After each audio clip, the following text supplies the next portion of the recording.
আসসালামু আলাইকুম ওয়া রাহমাতুল্লাহি ওয়া বারাকাতুহু।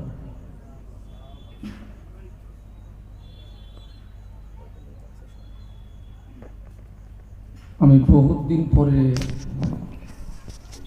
আপনাদের মাটিয়াগাছা, আগে আমি এই মাটিয়াগাছাতে অনেক মাহফিল করেছি মনে পড়ে। আল্লাহ পাকের শান, বিগত কয়েক বছর পরে এসেছি। আজকে দেখছি মাহফিলের স্টেজটা খুব সুন্দর, প্যান্ডেলও সুন্দর, মাইকও সুন্দর। আমার কমিটি সাহেবান যারা, তারাও খুব সুন্দর। তবে আপনারা যেভাবে বসে আছেন দেখুন তো, সৌন্দর্যতা বজায় আছে কি নেই? অতএব যদি আপনাদের কষ্ট না হয়, আল্লাহর রাস্তা যদি একটু আগিয়ে আগিয়ে আসেন তবে একটু ভালো হয়। আপনারাও ওখানে থাকুন, আমার পিছনে ভাইরা আগে আগে আসেন।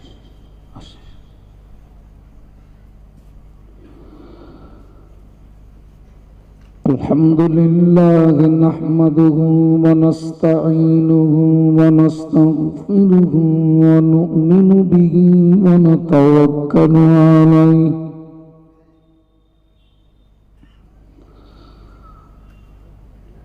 ওয়া নাউযু বিল্লাহি মিন শুরুরি আনফুসিনা ওয়া মিন সাইয়্যাতি আ'মালিনা।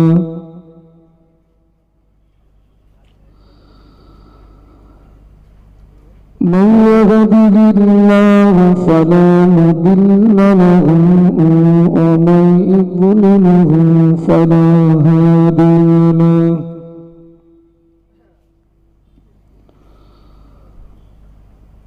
ونشهد أن لا إله إلا الله وحده لا شريك له.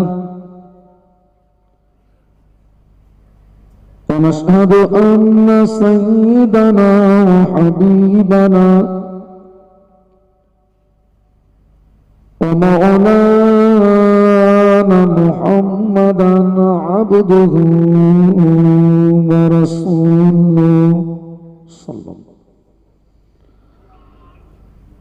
وقال الله تعالى مخبرا وآمرا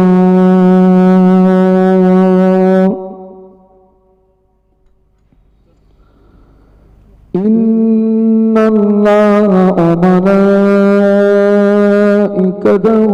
يصلون على النبي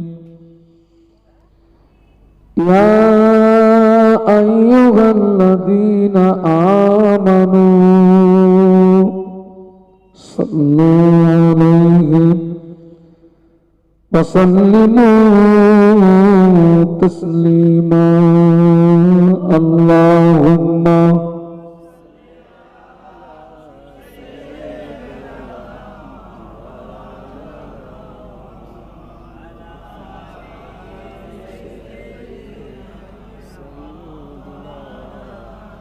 আল্লাহু আকবার। আমরা এতগুলো মানুষ বিশ্ব নবীর শানে দরুদ শরীফ, কোন ব্যক্তি যখন বিশ্ব নবীর শানে দরুদ পড়েন অথবা সালাম পড়ে, আল্লাহ পাক এক শ্রেণীর ফেরেশতাদেরকে নিযুক্ত করে রেখেছেন। তারা আমাদের পাঠিত দরুদ সালামগুলো নিয়ে সোজা মদিনা শরীফে চলে যান। মদিনা শরীফে আল্লাহ রসুলের মাজার আকদাসে গিয়ে আমাদের আব্বা জানের নাম ধরে ধরে, মনে করুন একজনের নাম আব্দুল সালাম, তার আব্বার নাম আব্দুল করিম। ফেরেশতারা বলেন, ইয়া রাসূলুল্লাহ, আব্দুল করিমের ছেলে আব্দুল সালাম আপনার প্রতি এই দরুদ প্রেরণ করেছে। আল্লাহ রসুল সেটা গ্রহণ করেন এবং খুশিতে মচকে মচকে হাসতে থাকেন। একটু জোরে বলুন। আর আল্লাহ রসুলের মাজার মুকাদ্দাসের পাশে দাঁড়িয়ে যে দরুদ সালাম পড়া হয়, ওই দরুদ সালাম আল্লাহর নবী নিজে কানে শুনতে পান।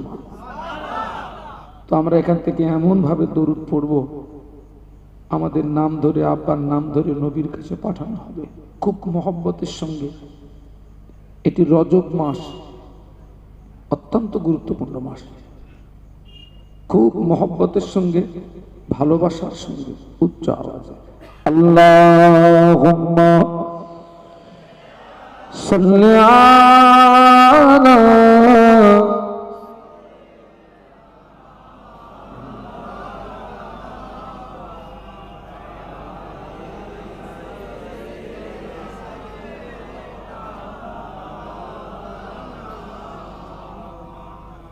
मेरे आंखों की पुतली में जलवा मोहम्मद का, बोलूं सल्लल्लाहु अलैहि वसल्लम। मेरे दिल के आईने में नक्शा है मोहम्मद का। कोई जन्नत में जाएगा, कोई दोज़ख में पहुंचेगा। मदीने की तरफ दौड़ा दीवाना मोहम्मद का। अल्लाहुम्मा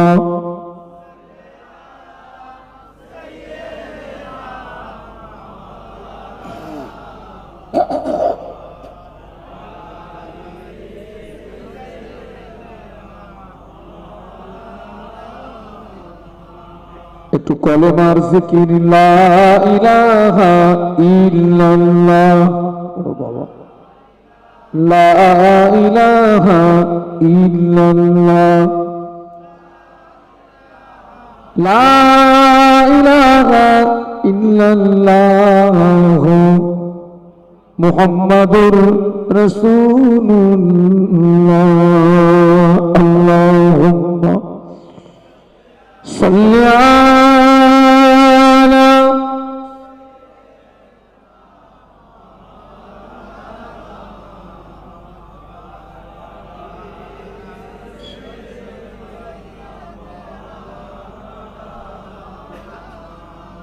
أما بعد فقد قال الله تعالى في كلامه المجيد والفرقان الحميد بسم الله الرحمن الرحيم يا أيها الذين آمنوا قوا أنفسكم وأهليكم نارا قال رسول الله صلى الله عليه وسلم ألا كلكم راع وكلكم مسؤول عن رعيته أو كما قال عليه الصلاة والسلام।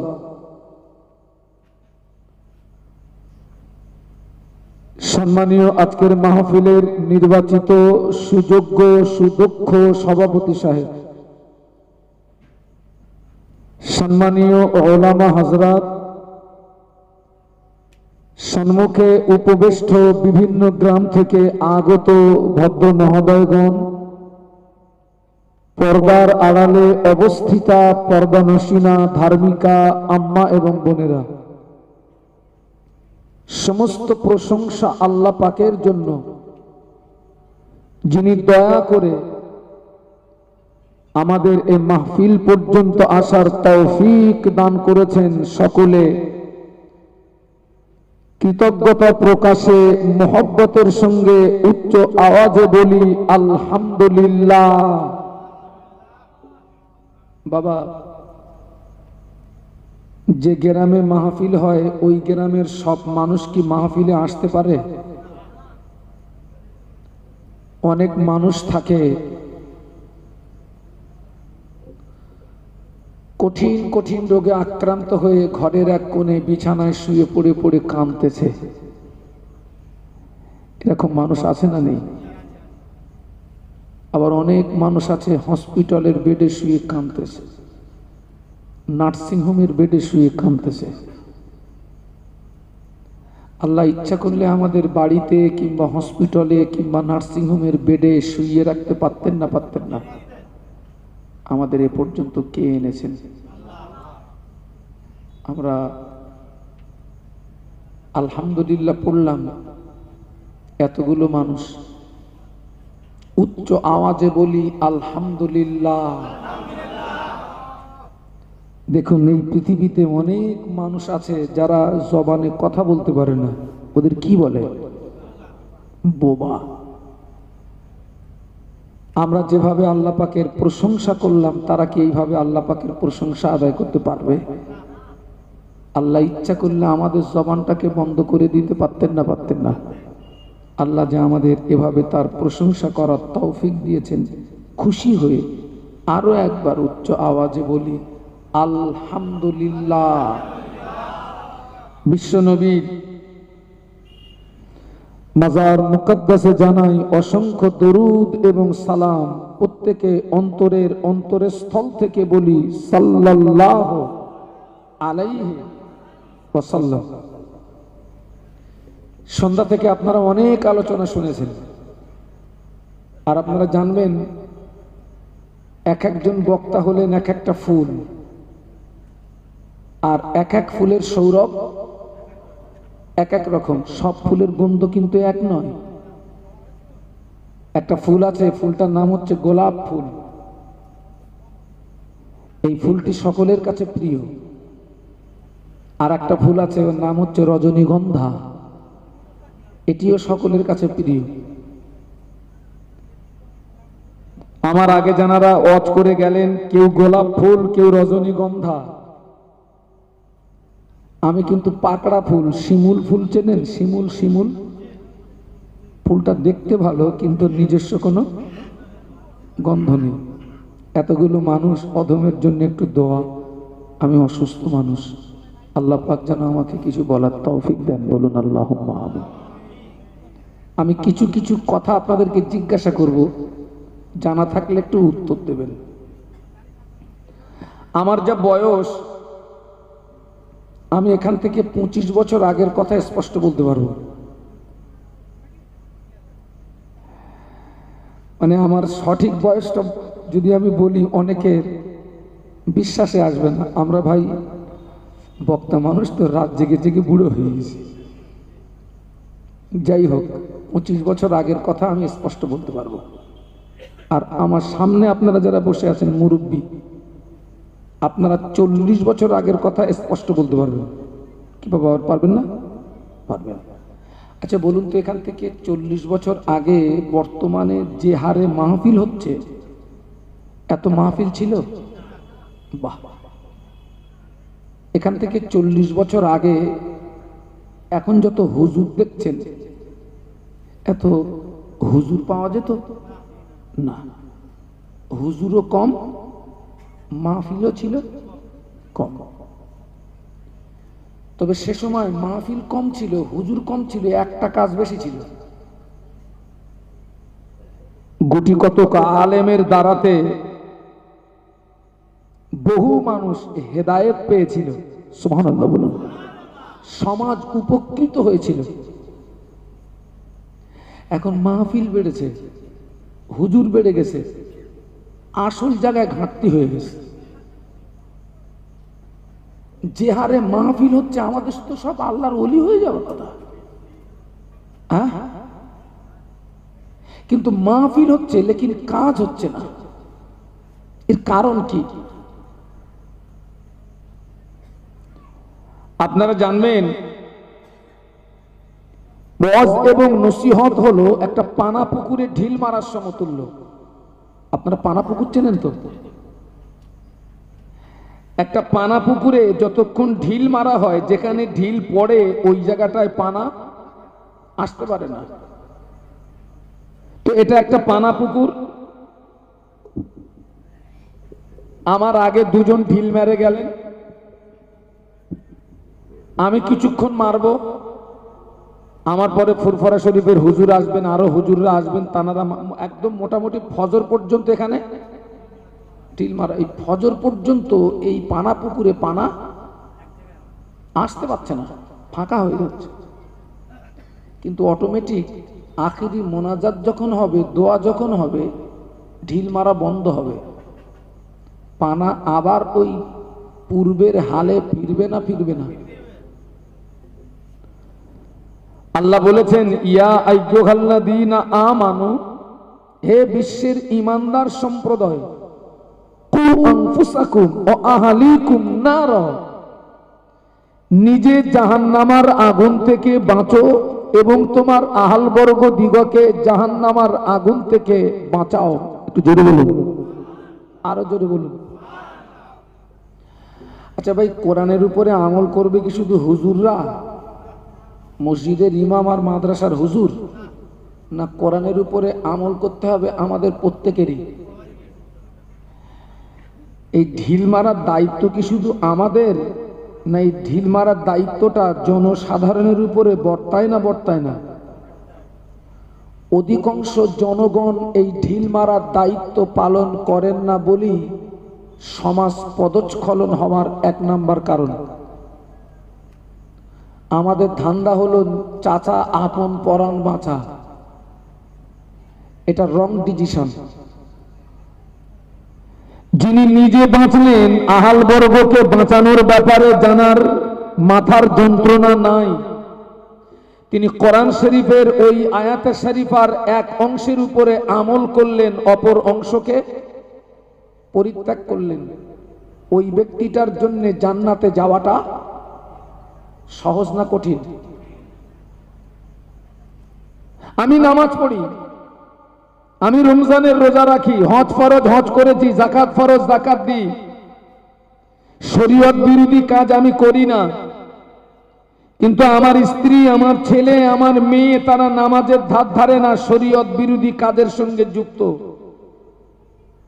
আমি তাদের নামাজের কথা বলি না, অন্যায়, তারা যে অন্যায়ের সঙ্গে যুক্ত, অন্যায়ের প্রতিবাদ করি না, আমি নিজেকে নিজে নিয়েই ব্যস্ত।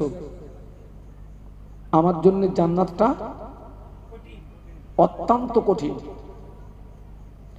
কারণ কিয়ামতের মাঠে আমার স্ত্রী সম্পর্কে আমাকে প্রশ্ন করা হবে, আমার ছেলে সম্পর্কে আমাকে প্রশ্ন করা হবে, আমার মেয়ে সম্পর্কে আমাকে প্রশ্ন করা হবে।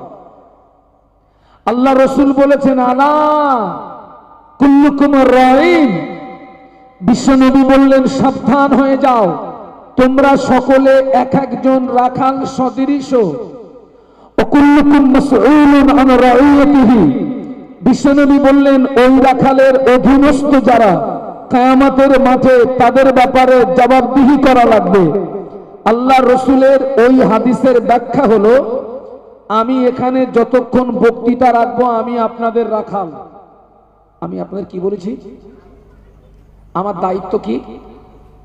তা'মুরুনা বিল মা'রুফি ওয়া তানহাউনা আনিল মুনকার, সৎ কাজের আদেশ করতে হবে, অসৎ কাজের। আমি যেমন আপনাদের রাখাল, এই গ্রামের মসজিদের ইমাম যিনি, তিনি হলেন ওই মসজিদের মুসল্লিদিগের রাখাল। এই মাদ্রাসার শিক্ষক যিনি, তিনি হলেন এই মাদ্রাসার ছাত্রদিগের। এই গ্রামের মেম্বার যিনি, তিনি হলেন এই গ্রামের জনগণের। বলুন বলুন। বাড়ির গার্জিয়ান যিনি, তিনি হলেন ওই বাড়ির অন্য সদস্যদের। আজকের যদি আমরা রাখাল হিসাবে সক্রিয় ভূমিকা নিয়ে নিজ নিজ দায়িত্বগুলো পালন করতে পারতাম, 10 লক্ষ টাকা খরচ করে মাহফিল দিয়ে সমাজ যতটা উপকৃত না হবে, তার চেয়ে আরো 10 গুণ উপকৃত হবে যদি আমরা নিজ নিজ দায়িত্বগুলো পালন করতে পারতাম। আপনার কথা মানেন না মানেন না? তবে দায়িত্ব পালন করতে হবে ঠিকই, এর পাশে আর একটা কথা একটু মাথায় রাখতে হবে। এই দায়িত্বটা যার উপরে অর্পণ করা হবে, দায়িত্ব যাকে দেওয়া হবে, দায়িত্ব যার উপরে চাপানো হবে, তাকে আগে যাচাই করার দরকার তিনি দায়িত্ব পালন করার যোগ্যতা রাখেন কিনা।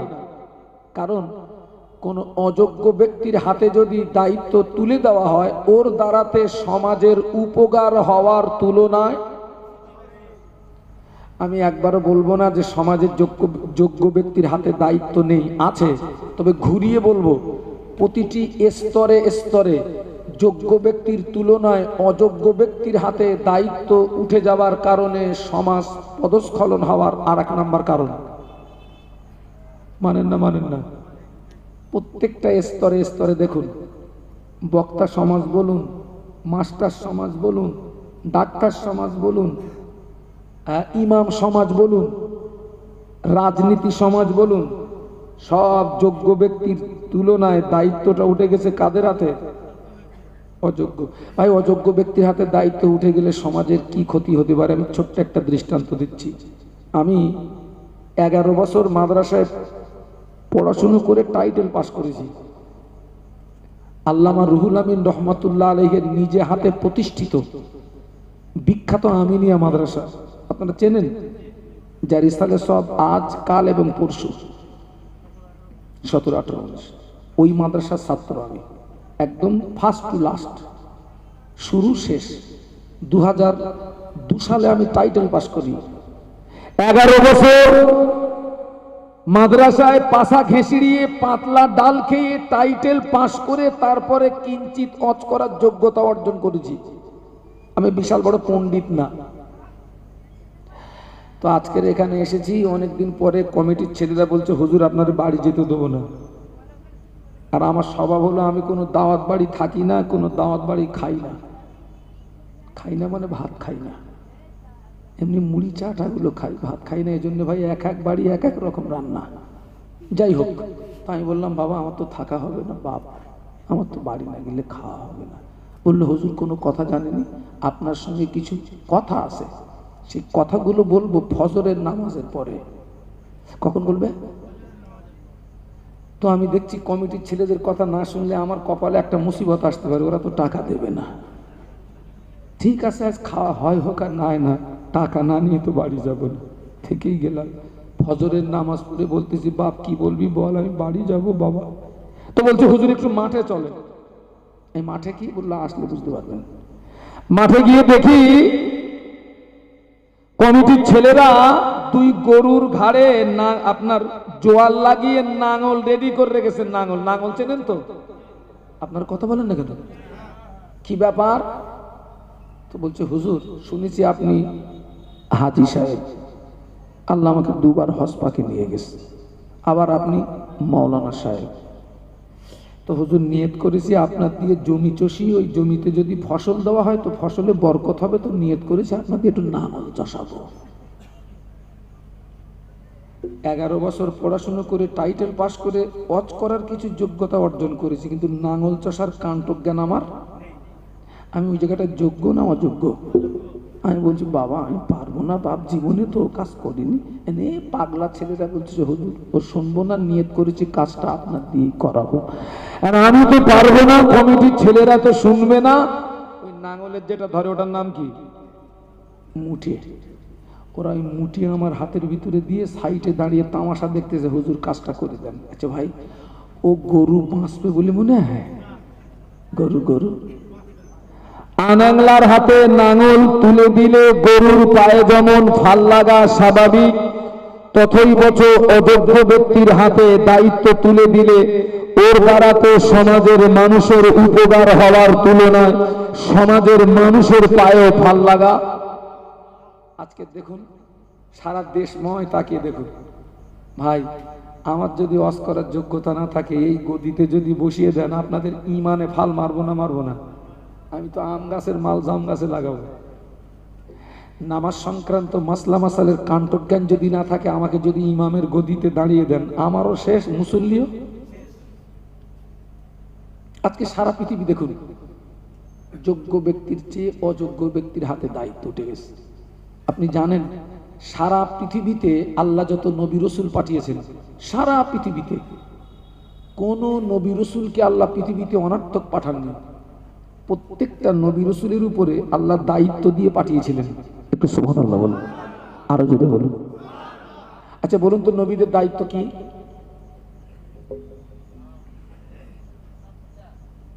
ইসলাম প্রচার। নবীদের দায়িত্ব হলো আল্লাহ যে যুগে যে নবীকে পাঠিয়েছেন সেই নবীর 1 নাম্বার দায়িত্ব হলো সেই যুগের মানুষের কাছে আল্লাহ পাকের একাত্মবাদের দাওয়াত পৌঁছানো। সুবহানাল্লাহ বলুন। দেখুন প্রত্যেকটা নবীর দাওয়াত কিন্তু এক। সব নবীর দাওয়াত কি? নবী ইব্রাহিম খলিলুল্লাহ লা ইলাহা, উনি এই দাওয়াত দিয়েছেন তো নাকি? মুসা আলাইহিস সালাম লা ইলাহা, ঈসা আলাইহিস সালাম লা ইলাহা, সব দাওয়াত এক।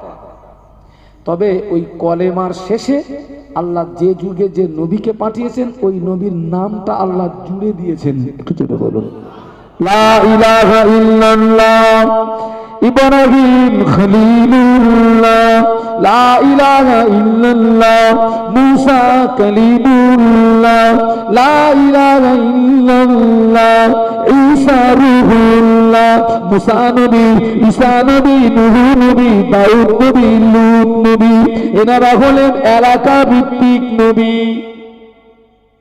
কি নবী বলেছি? গোত্র ভিত্তিক, এলাকা ভিত্তিক। আমরা যে নবীর উম্মত, আমাদের নবী এলাকা ভিত্তিক নবী নন, আমাদের নবী গোত্র ভিত্তিক নবী নন, আমাদের নবী হলেন বিশ্ব নবী। আমাদের নবী মানবের নবী, দানবের নবী, গাছের নবী, মাছের নবী, জমিনের পাথরগুলো পর্যন্ত আল্লাহর নবী আমাদের নবীকে থেকে সালাম জানাতো। যদি বলতে পারলেন না, আমাদের নবী বিশ্ব নবী। আল্লাহ নবীকে পাঠালেন 570 খ্রিস্টাব্দ রবিউল আউয়াল সুবহ সাদেক। ইউরোপের ঐতিহাসিকরা বিশ্বনবীর যুগটাকে মূর্খের যুগ হিসাবে আখ্যায়িত করেছিলেন। কিসের যুগ? অন্ধকারের যুগ, বর্বরতার যুগ। কেন নবীর যুগটাকে তানারা মূর্খের যুগ বললেন? কেন না, ওই যুগের মানুষেরা এক স্রষ্টাকে ভুলে গিয়ে তারা শত শত দেবদেবীর উপাসনা করত। কেউ ছিল সূর্য উপাসক, কেউ ছিল তারকা উপাসক, কেউ ছিল অগ্নি উপাসক। কারো স্রষ্টা সূর্য, কারো স্রষ্টা তারকা, কারো স্রষ্টা আগুন। এক এক দল এক একটা স্রষ্টা বেছে নিয়ে জীবন যাপন করত। যে যুগে সুদ, ঘুষ, মদ, তাড়ি, জেনা, ব্যভিচারী, মারামারি, কাটাকাটি, হিংসা, বিদ্বেষ। অ্যাট লাস্ট অধিকাংশ কাফেররা তাদের জীবিত কন্যা সন্তানগুলোকে গলা টিপে কি করত? এখানে হাজী সাহেব কারা আছেন হাত তোলেন তো। আলহামদুলিল্লাহ। খানায় কাবার পাশে বিশাল কবরস্থান, যেখানে ওই জীবিত মেয়েদের কবর দেওয়া। আমি যেদিন এই কবরটা জিয়ারত করতে গেছিলাম চোখের পানি আটকে রাখতে পারিনি। আহারে, আল্লাহ কোরআনে বলেছেন বিআইয়ি যামবিন কুতিলাত, কোন অপরাধে ওদেরকে তোরা মারলি। ঠিক এইরকম করুণ পরিস্থিতিতে আল্লাহ নবীকে পাঠালেন। আল্লাহ নবী মায়ের গর্ভে আব্বাকে হারালেন, 6 বছর বয়সে মাকে হারালেন, 8 বছর বয়সে দাদুকে হারালেন। একটা বাচ্চা সবচেয়ে আদর যত্ন যে 3 জনের কাছে পায়, আব্বা মা আর 8 বছরের ভিতরে বিদায়। দাদুজি ইন্তেকালের পরে বিশ্বনবীর দেখাশোনার দায়িত্ব নিলেন চাচা আবু তলেব। কে নিলেন? রসুলের বর্তমানের গার্জেন এখন আবু তলেব। আবু তলেব হলেন ওই জমানার কাবার মোতাওয়াল্লি, যিনি হাসিম বংশের নেতা। কোন বংশের নেতা? হাসিম বংশের নেতা। আল্লাহ রসুল আবু তলেবের তত্ত্বাবধানে থাকাকালীন 40 বছর বয়সে আল্লাহ পাক রিসালাতের, নবুয়তের দায়িত্ব দিলেন। সুবহানাল্লাহ। আরো জোরে বলুন। নবুয়ত প্রাপ্তির পরে আল্লাহ রসুল 3 বছর গোপনে গোপনে আত্মীয় স্বজন, বন্ধু বান্ধবের কাছে দাওয়াত দিলেন, গোপনে গোপনে। কিতাবটার নাম হচ্ছে সিরাতুন নবী। লেখক আল্লামা শিবলি নোমানী রহমাতুল্লাহ আলাইহি। কি নাম বলেছি? আল্লামা শিবলি, হানফি মযহাবের একজন বড় আলেম। আল্লামা শিবলি নোমানী রহমাতুল্লাহ আলাইহি নিজেই বর্ণনা করেছেন, প্রতিদিন গভীর রাতে আল্লাহ নবী আমার ঘরে আসেন, প্রতিদিন গভীর রাতে আল্লাহ নবী আমার ঘরে আসেন। আল্লাহ নবী আমার ঘরে এসে আমার দুই গালে দুটো চুমা দিয়ে যেতেন। বলতে পারলে না, তানার লেখা কেতাব সিরাতুন নবী। 3 বছর রাসূল গোপনে গোপনে দাওয়াত দিলেন। 3 বছর পরে আল্লাহ নবী প্রকাশ্য দাওয়াত দিলেন, পড়ে নাও লা ইলাহা ইল্লাল্লাহ মুহাম্মাদুর রাসূলুল্লাহ। আল্লাহ ছাড়া কোনো উপাস্য নাই, আমি মুহাম্মদ আল্লাহর প্রেরিত পয়গম্বর। সুবহানাল্লাহ বলুন। বাবা ওয়াজ বুঝবেন, মজা লাগবে। বলুন তো রাসূলুল্লাহ সাল্লাল্লাহু আলাইহি ওয়াসাল্লাম যে যুগে আল্লাহর একাত্মবাদের দাওয়াত দিচ্ছেন, ওই যুগের গুন্ডা বাহিনী কারা ছিল? আবু জাহাল, আবু লাহাব, উতবা, সাইবা। এদের যেন হালকা পাতলা মনে করবেন না। আবু জেহেলের ভয়ে মক্কার মানুষেরা থরথর করে কাঁপত। ঠিক এইরকম একটা প্রতিষ্ঠিত রাজ ক্ষমতার বিরুদ্ধে আল্লাহ আমার নবীকে একা নামিয়েছেন। চিৎকার করে বলুন, আরো জোরে বলুন। রাসূল দাওয়াত দিলেন প্রকাশ্য। কি দাওয়াত দিয়েছেন? লা ইলাহা, বাংলা মানে কি? কোনো মাবুদ নেই, কোনো আইন দাতা নেই, কোনো বিধান দাতা নেই, কোনো হুকুম দাতা নেই, একমাত্র কেবলমাত্র শুধুমাত্র আল্লাহ ছাড়া। সুবহানাল্লাহ বলবেন না? আমি মুহাম্মদ আল্লাহর প্রেরিত। আচ্ছা ভাই, যারা সূর্য উপাসক, তারকা উপাসক, অগ্নি উপাসক, ওদের সে স্রষ্টা কি আর আছে? রাসূলের এক কথায় সব কি আউট। একটু সুবহানাল্লাহ বলা যাবে? একটু মহব্বতে জোরে বলা যাবে না? সব শেষ একটা কথায়, লা ইলাহা, কোনো মাবুদ নাই। আল্লাহ নবী যখন প্রকাশ্য কলেমার দাওয়াত দিতে লাগলেন, আবু জাহল, আবু লাহাব, উতবা, সাইবা, দলীয় মানুষ যারা কুফারে কুরাইশের ভিতর থেকে, তারাও 2-5 করে প্রকাশ্য আল্লাহর নবীর কাছে গাত দিয়ে ঈমানের কলেমা পড়ে তারাও প্রকাশ্য মুসলমান হয়ে যায়। রাসূলের দাওয়াত প্রকাশ্য, আর তারা ইসলাম গ্রহণ করছে।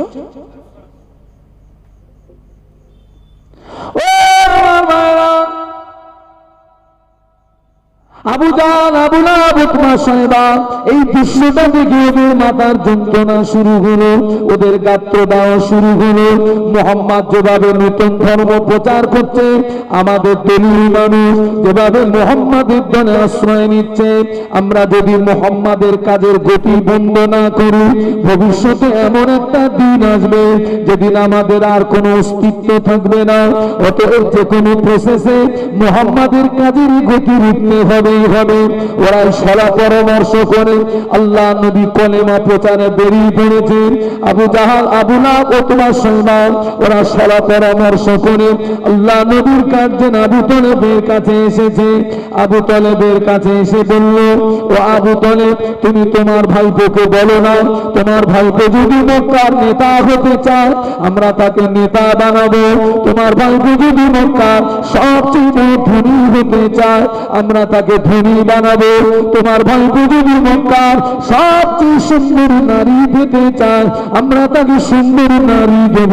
তবে শর্ত হলো কলেমা প্রচারটা যেন না করে। ও আবু তলেব, তোমার ভাইপো আমাদের দেওয়া দাবি মেনে নি কলেমা প্রচার বন্ধ করে তো ভালো, এরপরে যদি কলেমা প্রচার বন্ধ না করে, আমরা তোমাকে হুঁশিয়ারি করছি, আজকের থেকে তুমি তোমার ভাইপোকে আর আশ্রয় দিতে পারবে না। কেননা এরপরে যদি তুমি তোমার ভাইপোকে আশ্রয় দাও, আমরা তোমার বিরুদ্ধে জিহাদের মোকাবেলায় নামতে বাধ্য হব। ওরা জানে আবু তলেবের পাশে দুনিয়াবি দিক দিয়ে খুঁটি হিসাবে, মুহাম্মাদের পাশে দুনিয়াবি দিক দিয়ে খুঁটি হিসাবে কাজ করছে কে? এই খুঁটিটাকে যদি ভেঙে দিতে পারি, তো মুহাম্মাদকে জব্দ করা মামুলি ব্যাপার। ঠিক ওরা সেই খেলাটা খেললো। দেখুন, আজকের আমরা দিন পেয়েছি, ইসলাম পেয়েছি, এই দিন ইসলামকে প্রতিষ্ঠিত করতে গিয়ে আমার নবীকে কত কষ্ট স্বীকার করতে হয়েছে জানেন, কত গায়ের রক্ত দিতে হয়েছে জানেন, আমার নবীকে কত চোখের পানি দিতে হয়েছে জানেন। আজকের সেই ইসলাম আমাদের মতো এক শ্রেণীর মুসলমানের দ্বারাই কলঙ্কিত হচ্ছে। চলুন আগিয়ে যাচ্ছি আমি। ওরা আবু তলেবকে হুইপ জারি করছে, আবু তলেব তোমার ভাইকে বলো কি চায়। নেতা হতে চাইলে নেতা বানাবো, ধনী হতে চাইলে ধনী বানাবো, সুন্দরী নারী চাইলে ওটাও দেবো। আল্লাহ রসুল কাঁধ দেওয়ার দায়িত্ব পালন করছেন। এড়িয়ে রাখার জন্য কাফেররা অফার দিচ্ছে কটা? নেতা, ধনী, নারী। বর্তমান দুনিয়াও কিন্তু চলছে ওই তিনটে বিষয়ের উপরে। সারা পৃথিবী দেখুন ওই তিনটে বিষয়, নেতা, ধনী, নারী। আজকে সারা পৃথিবীতে মারামারি কাটাকাটি, আমি নেতা হব, আমি ধনী হব, আর রাত্রে যদি একটা সুন্দর নারী পাই তো কেল্লা ফাতে।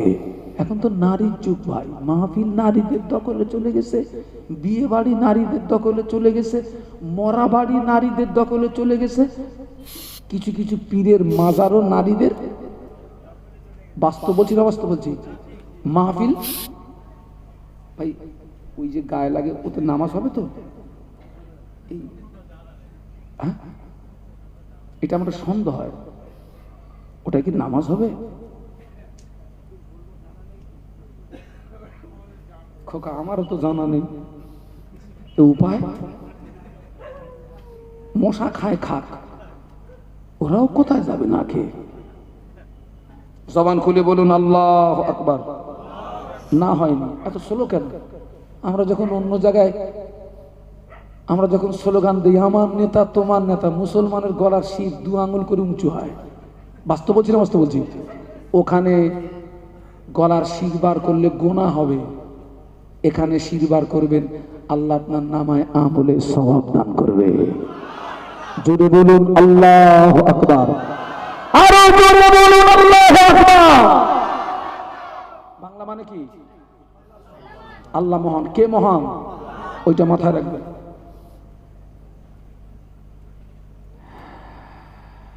আবু তলেব ওরা স্পষ্ট বলে দিল, আবু তলেব তোমার ভাইপো আমাদের দাবি মেনে নিয়ে কলেমা প্রচার বন্ধ করে তো ভালো, যদি না করে তোমাকে হুঁশিয়ারি করছে আজকের থেকে আর মোহাম্মদকে জায়গা দিতে পারবে না। যদি দাও আমরা তোমার বিরুদ্ধে জিহাদ ঘোষণা করব, যুদ্ধ ঘোষণা করব। আবু তলেব এখন উভয় সংকটে, নবীকে জায়গা দিয়ে ফাঁপড়ে পড়ে গেছে। ওরা আবু তলেবকে হুইপ জারি করে বাড়িতে গিয়ে অঙ্ক করছে, আবু তলেবকে যা বলে এসেছি সিদ্ধান্ত একটা নিতে হবে। আল্লাহু আকবার। আল্লাহ নবী কলেমা দাওয়াত দিয়ে বাড়ি ফিরলেন। আল্লাহ নবী কলেমা দাওয়াত দিয়ে বাড়ি ফিরলেন। আবু তলেব আমার নবীকে ডেকে একটি নির্জন কক্ষে নিয়ে বললেন, বাবা মুহাম্মদ তোমার জন্য খুশির সংবাদ। আল্লাহ নবী মনে করলেন কোন বেঈমান মনে হয় ইসলাম কবুল করেছে। একজন কাফের যদি ইসলাম কবুল করত আল্লাহর নবীর বুকটা যেন 50 হাতের মতো লম্বা হয়ে যেত। বলতে পারলেন না? একটা কাফের যদি ইসলাম কবুল করত নবীর মনটা আনন্দে ভরে যেত। কি খুশির সংবাদ! আবু তালেব বলে, বাবা মক্কার বিশিষ্ট ব্যক্তিরা আমায় বলে গেল তুমি যদি মক্কার নেতা হতে চাও তারা তোমায় নেতা বানাবে, ধনী হতে চাইলে ধনী বানাবে, সুন্দরী নারী চাইলে নারী দেবে। তবে শর্ত হলো বাবা কলেমা প্রচার করা যাবে না, যাবে না, যাবে না, যাবে না, যাবে না, যাবে না। আল্লাহ নবী বলেছিলেন, ও চাচা আপনি ওদের বলে দিন যদি ওদের দ্বারা তো সম্ভব নয়, ওরা যদি আমার এক হাতে আসমানের চাঁদ এনে দেয়, অপর হাতে যদি আসমানের সূর্য এনে দেয়, এক হাতে আসমানের চাঁদ অপর হাতে যদি আসমানের সূর্য এনে দেয়, তথাপি মুহাম্মদ আল্লাহর দেওয়া দায়িত্ব কলেমা প্রচারটা বন্ধ করতে পারবে না। জোরে বলুন, আর একটু জোরে বলুন। এর নাম নবী, এর নাম কি? ওরা আমাকে আমাকে নেতা বানাবে, ধনী বানাবে, সুন্দরী মেয়ে লোক দেবে, তো মামুলি ব্যাপার। আবু তালেব বলছে, বাবা তুমি যদি কলেমা প্রচারটা বন্ধ না করো, শেষ কথা শোনো, আজকের থেকে আমি তোমাকে আর বলুন না, কারণ এরপরে যদি আমি তোমাকে আশ্রয় দিই ওরা আমার বিরুদ্ধে যুদ্ধ ঘোষণা করবে। বাবা আমি বৃদ্ধা হয়ে গেছি, বুড়ো হয়ে গেছি, আমাকে বৃদ্ধা বয়সে জিহাদের মোকাবেলায় নিয়ে যেও না, আমি পারবো না বাবা, আজকের থেকে আমি তোমাকে আর আশ্রয় দিতে পারছি না। আল্লাহ নবী কেঁদে বললেন, ও মাটিয়া দেশের যুবকেরা, ও মাটিয়া দেশের যুবকেরা, মুরব্বিয়ানেরা, আল্লাহ নবী কেঁদে ফেললেন। আল্লাহ নবী কাঁদতে কাঁদতে বলেছিলেন, চাচা যান, আমি মায়ের গর্ভে থাকাকালীন আব্বাকে হারালাম, 6 বছর বয়সে মাকে হারালাম, 8 বছর বয়সে দাদুজিকে হারালাম, সেখান থেকে আপনার তত্ত্বাবধানে ছিলাম। চাচা যান, সারাদিন মক্কার মানুষেরা আমার কত দুচ্ছাই করে, সারাদিন মক্কার মানুষেরা আমার কত গালি দেয়, সারাদিন পরে আমি যখন আপনার কাছে ফিরে আসি, আপনি আমাকে একবার মুহাম্মদ বলে ডাকার সঙ্গে সঙ্গে আমার সারাদিনের কষ্ট নিবারণ হয়ে যায়, সারাদিনের কষ্ট মুছে যায়।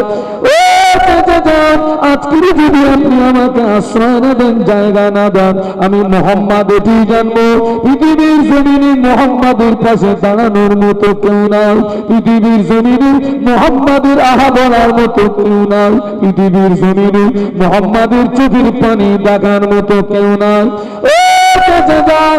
আপনি আমাকে জায়গা দেবেন কিনা, আশ্রয় দেবেন কিনা, ওটা আপনার ব্যক্তিগত ব্যাপার, তবে আপনি আমাকে জায়গা দেন আর না দেন, আমি মুহাম্মদ আল্লাহর দেওয়া দায়িত্ব কালেমা প্রচারটা বন্ধ করতে পারবো না।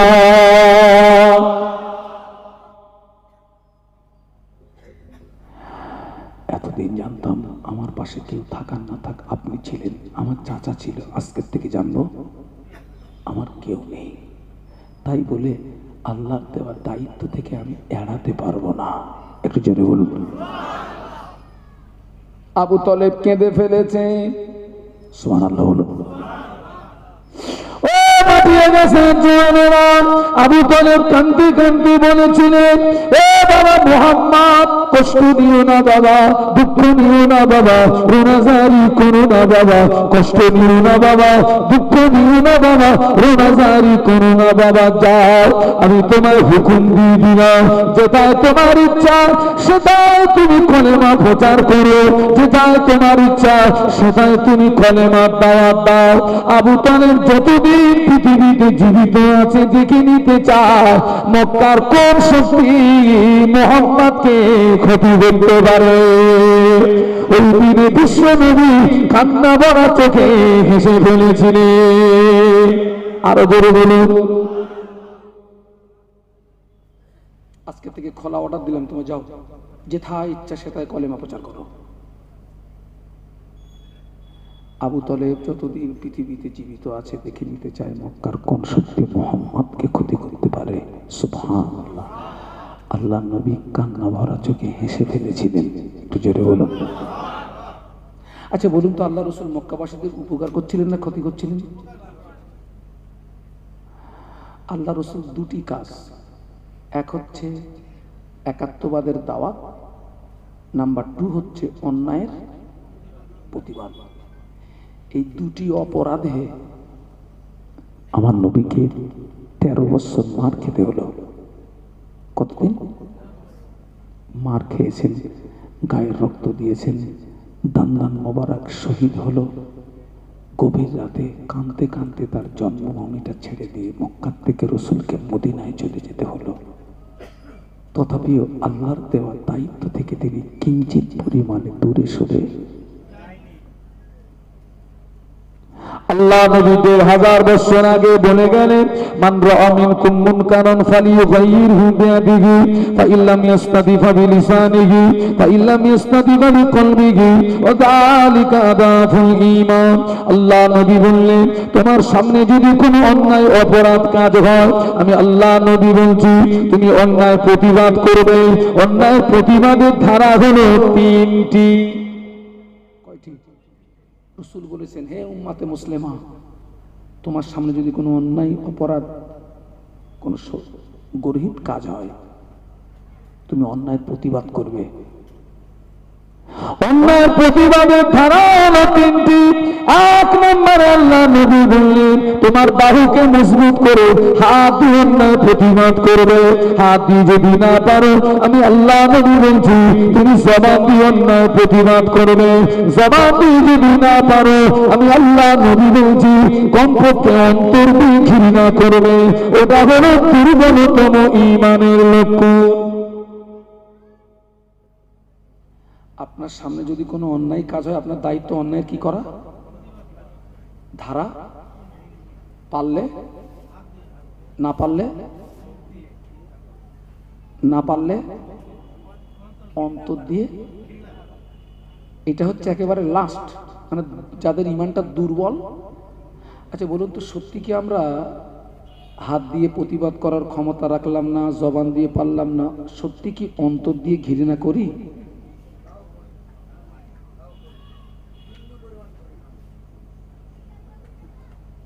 ভাই, এখন যদি বলি যে কারা কারা আমরা নবীকে ভালোবাসি, হাত তোলেন, হাত কি একটাও বাকি থাকবে বলে মনে হয়? কই দেখি একটু টেস্ট করে, কারা কারা ভালোবাসি হাত তোলেন তো।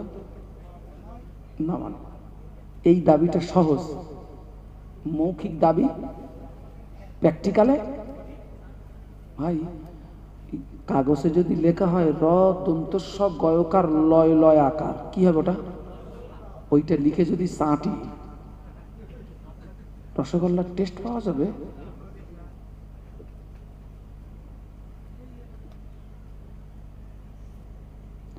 আমি ব্যক্তিগত হানফি মাযহাবের মানুষ। চার ইমামের এক ইমামে আযম আবু হানিফা রাহমাতুল্লাহ আলাইহির মাসলাকের মানুষ। নিশ্চয়ই আপনারও ইমামে আযম নাকি? আমি মাযহাবগত দিক দিয়ে হানফি মাযহাব, আমি সিলসিলাগত দিক দিয়ে মুজাদ্দিদুজ জামান পীর আবু বকর সিদ্দিক রাহমাতুল্লাহ আলাইহির সিলসিলার একজন নগণ্য খাদেম। আপনারাও কি সব কি দাদা হুজুর? কেউ তো এক হাত তুলেছে। তোমার তো ভালো না, আমার হাত কি ব্যাকা? এখান থেকে ফুরফুরা শরীফ কত কিলোমিটার? 55। আমার থেকে 110। তাহলে নিশ্চয়ই আমার চেয়ে ফুরফুরার ইতিহাস আপনারা ভালো বলতে পারবেন। আচ্ছা বলুন তো, মুজাদ্দেদে জামানকে যখন বাংলায় পাঠিয়েছিলেন আল্লাহ, বাংলার পরিস্থিতি কি ছিল?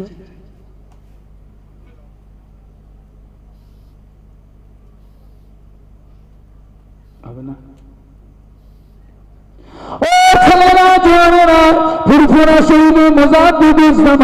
আমি বিশ্বনিয়াত কুতুবুল আলম দাদা হুজুর পীর কেবলা রাহমাতুল্লাহ আলাইহি আল্লাহ পাক যখন বাংলার জমিনে পাঠিয়েছিলেন, বাংলার পরিস্থিতি ছিল বাংলার মুসলমান লুঙ্গির বদলে ধুতি পরত, বাংলার মুসলমান মনসার ডালা দিত, বাংলার মুসলমান লক্ষ্মীর গলায় ধান দিত, বাংলার মুসলমান দরগা করে শিরিক করত, বাংলার মুসলমান মাথায় টুপি দিতে জানতো না, বাংলার মুসলমান মুখে দাঁড়িয়ে রাখতে জানতো না, মসজিদ চিনত না, মাদ্রাসা চিনত না, দ্বীন ইসলাম চিনত না। এইরকম করুণ পরিস্থিতিতে আল্লাহ পাক মুজাদ্দিদুজ জামানকে বাংলার জমিনে পাঠিয়েছিলেন। মুজাদ্দিদুজ জামান তিনি খুব পারতেন ঘরের ভিতরে নামাজ, রোজা, তাসবিহ, তিলাওয়াত, জিকির, আজকার, মুরাকাবা, মুশাহাদা করে তিনি আল্লাহকে রাজি করতে পারতেন, আল্লাহকে খুশি করতে পারতেন। কিন্তু তিনি চিন্তা করেছিলেন, আমি আবু বকর, আমি যদি ঘরের ভিতরে নামাজ, রোজা, তাসবিহ, তিলাওয়াত, জিকির, আজকার, মুরাকাবা, মুশাহাদা করে যদি কাটিয়ে দিই, বাংলার মুসলমান যদি ঈমান হারা হয়ে মারা যায়, বাংলার মুসলমান যদি বেঈমান হয়ে মারা যায়, আমি আবু বকর কিয়ামতের মাঠে আল্লাহ পাকের দরবারে কি মুখ দেখাবো? এই কথা মনে করে কোরআন শরীফের ওই আয়াতের উপরে আমল করতে গিয়ে ইয়া আইয়ুহাল্লাযীনা আমানু কু আনফুসাকুম ওয়া আহলিকুম নারা, এই আয়াতের উপরে আমল করতে গিয়ে আল্লাহ নবীর হাদিস আলা কুল্লুকুম রাইন ওয়া কুল্লুকুম মাসউলুন আন রাইয়াতিহি শরীয়তিহি, ওই হাদিসের উপরে আমল করতে গিয়ে তিনি নিজে জাহান্নামের আগুন থেকে বেঁচেছিলেন। আহল বর্গ দিগকে জাহান্নামের আগুন থেকে বাঁচাতে গিয়ে তামিলনাড়ুর কন্যাকুমারী থেকে শুরু করে বাংলাদেশের বরিশাল, কোথায় তামিলনাড়ুর কন্যাকুমারী, কোথায় বাংলাদেশের বরিশাল, এই বিস্তীর্ণ এলাকা কখনো পায়ে হেঁটে, কখনো গরুর গাড়িতে চেপে, কখনো পালকিতে চেপে, কখনো পায়ে হেঁটে, কখনো গরুর গাড়িতে চেপে, পালকিতে চেপে, দুই হাত দিয়ে রাতের ঘুম হারাম করে গায়ের রক্ত পান করে দুই হাত দিয়ে বাংলার মাটি থেকে শিরিক বিদআতকে উৎখাত করে তিনি এ বাংলাকে একটি গোলাপ ফুলের বাগান তৈরি করেছিলেন। আজ আমাদের মাথায় টুপি, আমাদের মুখে দাড়ি, আমরা মসজিদ চিনেছি, মাদ্রাসা চিনেছি, দ্বীন ইসলাম চিনেছি। এ অবদান হলো ফুরফুরা শরীফের মুজাদ্দিদুল জামানের রেখে যা অবদান, তার 5 কলিজার টুকরা দিকে রেখে যা অবদান, তার প্রধানতম খলিফা আল্লামা রুহুল আমিন রহমাতুল্লাহ আলাইহির লিখিত কিতাবেরই অবদান। বলতে পারলেন না? দাদা হুজুর কি শুধু একা বেঁচে ছিলেন? এই আপনার কথা বলেন না কেন? তিনি নিজে বেঁচে ছিলেন, আহাল বর্গকে বাঁচাতে গিয়ে ছুটলেন কোথায় বলেছি বাবা? তামিলনাড়ুর কন্যাকুমারী, আর এদিকে বাংলাদেশের বরিশাল। জায়গাটা কি এইরকম না এইরকম? কিসে কিসে বলেছি বাবা? পালকি, পায়ে হেঁটে আর গরুর গাড়ি। আচ্ছা, এখানকার কমিটির ছেলেরা আমার যদি এখন বাড়ির থেকে পালকিতে করে আনে, ওতে কি স্বস্তিতে বসা যায়? আমার তো মনে হয় ওরা যদি আমার পালকিতে করে এই পর্যন্ত এনে ছেড়ে দেয়, আমার ঠ্যাং সোজা হবে না। আরে পালকিতে বসতে হয় তো গুটিয়ে মুটিয়ে। গরুর গাড়ি, ওই এমন একটা গাড়ি, গাড্ডায় পড়লে বডিতে যতটা আঘাত লাগবে, যিনি গাড়িতে থাকবেন তারও বডিতে ততটা। আজকের তো আমরা এমন এমন গাড়ি চাপছি, আমাদের শরীরে যেন আঘাত না লাগে। নিচে সকার আছে, সকার যদি ফেল করে 1.5 হাত গদি বাঁচাবে হুজুরের। বাস্তব বলছি না বাস্তব বলছি? কোথায় তামিলনাড়ুর কন্যাকুমারী, কোথায় বাংলাদেশের বরিশাল, নিজে বেঁচে ছিলেন, আহাল বর্গকে বাঁচাতে গিয়ে ছুটলেন। সুবহানাল্লাহ বলুন। তিনি দুনিয়া থেকে জান্নাত দখল করেছিলেন। একটু জোরে বলুন সুবহানাল্লাহ। দুনিয়া থেকে জান্নাত দখল। আহা, নিজে বাঁচো, অপরকে। আমাদের ধান্দা নিজে বাঁচলে বাপের নাম। মুজাদ্দিদুল জামান বাংলাদেশে ওয়াজ করতে গিয়েছেন। কোথায় গিয়েছেন? যে বাড়িতে হুজুরের দাওয়াত, ওই বাড়িতে হুজুর 3 সাজ খেয়েছেন। খাওয়ার পরে জানতে পারলেন ওই বাড়িওয়ালাটা সুদখোর। হ্যাঁ, জানতে পেরেছেন কখন? এখানে একটা প্রশ্ন আসতে পারে যে হুজুর, মুজাদ্দিদুল জামান এত বড় আল্লাহর ওলি, ওই সুদের মাল খাচ্ছে তো আগে বুঝতে পারিনি কেন? এরকম একটা প্রশ্ন আসে না? আসে না? নবী বড় না ওলি বড়? পৃথিবীতে যত নবী এসেছেন, আল্লাহ নবী বানিয়ে পাঠান। সুবহানাল্লাহ বলুন। সুবহানাল্লাহ। পৃথিবীতে যত ওলি হয়েছেন, আল্লাহ কিন্তু ওলি বানিয়ে পাঠান না, সাধনায় ওলি হয়। কিসে ওলি হয়? সাধনায়। বিশ্ব নবী কি সব বিষয়ের খবর আগাম জানতেন? না না না না। আল্লাহ নবীকে যতটা জানিয়েছিলেন তার বেশি নয়। নবীদের ব্যাপারে যদি এই হয়, ওলিদের ব্যাপারে মিসফায়ার হওয়াটা কোনো ঘটনা নয়।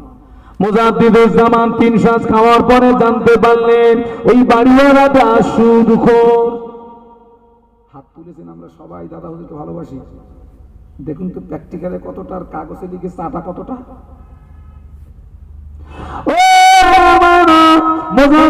আমার বাড়িওয়ালাকে ডাকলেন, বাড়িওয়ালাকে ডেকে বললেন, বাবা আমি তোমার সম্পর্কে এমন কথা শুনেছি, কথা কি ঠিক নাকি?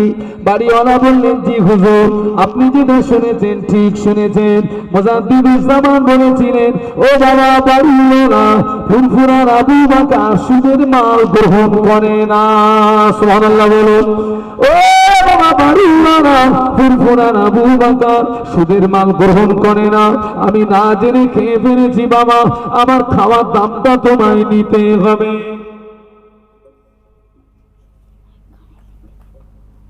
আমি না জেনে খেয়ে ফেলেছি, অনেক খাওয়ার দামটা। আমি এখন আসার সময় এমনি আমি দাওয়াত বাড়িতে বিশেষ প্রয়োজন না হলে আমি নাস্তাও করি না, তো এখন আসার সময় আমি একটু মিষ্টি খেয়ে ফেলেছি, একটু মুড়ি খেয়ে ফেলেছি।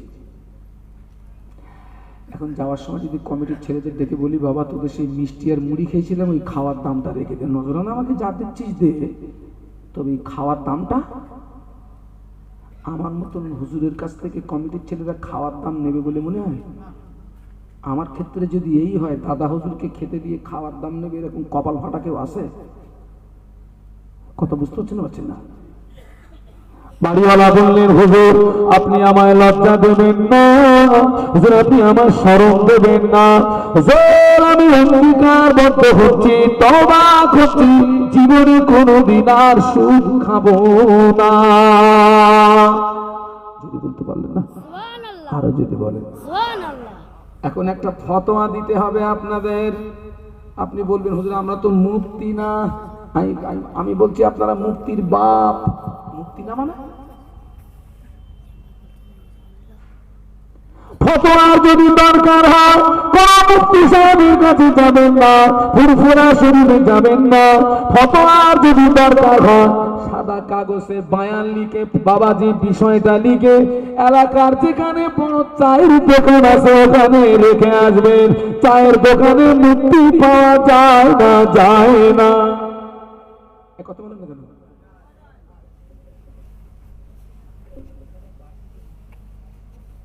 11 বছর পড়াশুনো করে এখনো কিছু জিজ্ঞাসা করলে বলি, ভাই একটু সময় দে, আগে দেখি আমার হালে পানি পাই কি। যদি না পায় তো অন্য জায়গা থেকে জেনে বলবো। ঠিক করি না ভুল করি? নাকি ওয়েট বসাতে রেখে গিয়ে হগল বগল মেরে দেবো? আর এখন চার দোকানে আপনি কোনো, চার দোকানটা এমন একটা জায়গা হয়ে গেছে ভাই, ওখানে সমাজনীতি, ধর্মনীতি, রাজনীতি, মানে এক কথায় দুনিয়ায় যত নীতি আছে সব কথা বলা হয়।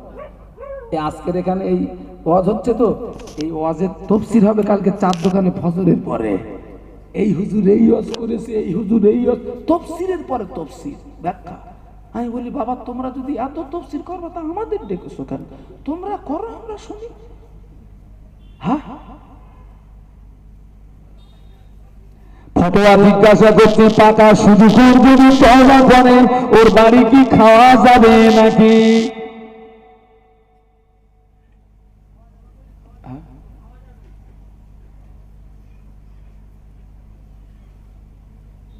আচ্ছা, একজন বলেছে যাবেন, আর কি কেউ আছে? যাওয়ার পক্ষে কারা? আবার জিজ্ঞাসা করছি, পাকা শুধু যদি তওবা করে ওর বাড়ি কি খাওয়া যাবে নাকি? যাবে। আমি যদি বলি না, তাহলে আমাকে দলিল দিতে হবে। একজন সভা বলে মসজিদে জীবন নামাজে যায়, প্রার্থনা করে জুতো চুরি করে। এখনো মসজিদে জুতো চুরি হয় না? হয় না? তাও কথা বলে না। মসজিদে মসজিদে ওই একদল আছে, জীবনে ওদের মাল ছেড়ে না। যার জুতো চুরি হচ্ছে ওরা তো টার্গেটে আছে, ধরা পড়বি না। পূর্বাদে একটা কথা আছে, চুরি করা ভালো যদি না পড়ে ধরা। যাদের মাল যাচ্ছে ওরা তো পুরো টার্গেটে আছে। আল্লাহ কি কোনোদিন ধরা পড়বে না? আল্লাহ ওর খেলা সেই দিন দেখাবো। বলতে না বলতে পরের জুমায় ধরা পড়ে গেছে চোর। প্রত্যেক জুমায় যায় কজরা করে ধরে, যখন ওরে মাস শুরু করেছে ও তখন অঙ্গীকারবদ্ধ হচ্ছে, তওবা করছে, তোরা আমারে আর মারিস না, জীবনে আর জুতো চুরি আর ওই লোকটা অঙ্গীকার করেছে, তওবা করছে, হুজুর খাওয়ার দাম দেবেন না, অঙ্গীকারবদ্ধ হচ্ছে, তওবা করছে, জীবনে সুদ। এই জুতো পরে বাবাজি এ কিন্তু ধরা পড়েছে দক্ষিণ পাড়ার মসজিদে মার খাওয়ার পরে। ও তওবা করলো, জীবনে জুতো চুরি করবো না। বাবাজি এটা দক্ষিণ পাড়ার মসজিদ, পরের জুমায় উত্তর পাড়ার মসজিদে গিয়ে আবার চুরি করেছে। সেদিন টাটকায় ধরে পেলে যখন মাস শুরু করছে, ও তখন ওজন রাজ দেখাচ্ছে, গায়ে হাত দিবিনি। ওরা বলতেছে তুই গত জুমায় ধলাই খেলি, তুই তওবা করলি, অঙ্গীকারবদ্ধ হলি আর জীবনে খাবো না, তুই জুতো চুরি করবি না, আবার করলি, আবার রাজ দেখাচ্ছিস, বলে এই গায়ে হাত দিবি না, আমার থলেটা খুলে দেখ। ওরা থলে খুলে দেখে মাল 3 জোড়া, বলে এই তো 3 জোড়া, বলে এই গায়ে হাত দিবি না, গত জুমায় মার খাওয়ার পরে কমেছে কিনা তাই বল।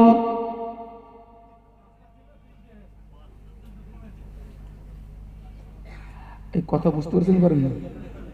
গত জুমায় মেরিলি, আগে করতাম কত, আজকের কত, কমেছে কিনা তাই বল। ওর কি স্বভাব ভালো হয়েছে? মুজাদ্দেদে জামানের বক্তব্য, টাকা শুরু করে যদি তওবা করে বছরকাল অপেক্ষা করা লাগবে। ডাইরেক্ট খাওয়া যাবে না।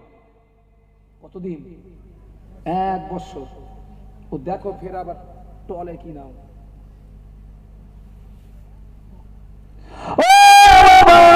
মুজাদ্দিদুল জামান বললেন, ও বাবা বাড়িওয়ালা, ফুরফুরার আবু বকর সুদের মাল গ্রহণ করে নাও, ফুরফুরার আবু বকর সুদের মাল খেয়ে নাও, আমি না জেনে খেয়ে ফেলেছি, আমার খাওয়ার দামটা তোমায় নিতে হবে, তবে আমি আবু বকর, আমি যে খাওয়ার দামটা দেবো ওই পয়সাটা আমার কাছে নাই। খাওয়ার দাম দেবে, পয়সা নেই রে বাবা। দাদা হুজুর কত জেলার পীর? জোরে বলেন। 52 জেলার নাম বলতে পারবেন কেউ?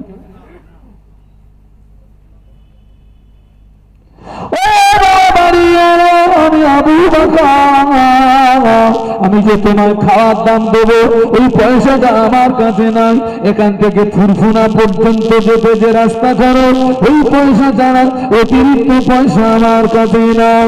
ও বাবা বাড়িওয়ালা, আমি আবু বকর, আমার গায়ের জামাটা খুলে দিয়ে যাচ্ছি বাবা, আমার গায়ের জামাটা খুলে দিয়ে যাচ্ছি, আমি আবু বকর, আমি ফুরফুরা শরীরে গিয়ে তোমার খাওয়ার দামটা পাঠিয়ে দেবো। আবু বকরের জামাটাকে পার্সেল করে ফুরফুরাতে পাঠিয়ে দিয়ে বলুন সুবহানাল্লাহ। হুজুরের জামার ভিতরে ফতুয়া পড়া ছিল, মুজাদ্দিদুল জামানের জামার ভিতরে ফতুয়া পড়া ছিল, না জেনে সুদের মাল খাওয়ার কারণে জামাটা খুলে দিয়ে গেলেন, বাড়িতে গিয়ে পয়সা পাঠিয়ে দিলেন, ওরা জামাটা পাঠিয়ে দিয়েছিল সুদের মাল থেকে পরেজ করার কারণে, হারাম থেকে বাঁচার কারণে, তবে তিনি আল্লাহর ওলি হয়েছিলেন। আর একটু জোরে বলুন সুবহানাল্লাহ।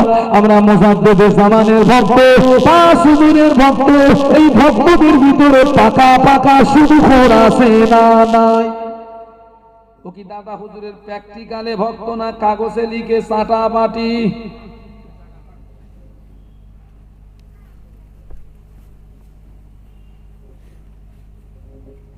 আপনি জানেন আগে তো সুদ খেত গরিবরা, এখন গরিবদের চেয়ে বেশি সুদ খায় ধনীরা। কথাটা মানেন না? মানেন না? সুদ এখন আর সুদ আছে? হ্যাঁ, ইন্টারেস্ট হয়ে গেছে। বলে হুজুর মাল না রাখলে তো মাল দেয় না, ইন্টারেস্ট হয়ে গেছে। তোমার নামাজ, তোমার রোজা, হ্যাঁ কত নামাজ পড়বা, কত নামাজ, শুধু করে নামাজ কবুল হয় না, শুধু করে রোজা কবুল হয় না, শুধু করে দান খয়রাত কবুল হয় না, শুধু করে যদি বিনা তওবায় মারা যায় ওর কবরের আযাব মাফ হবে না। গ্যারান্টি দিয়ে গেলাম।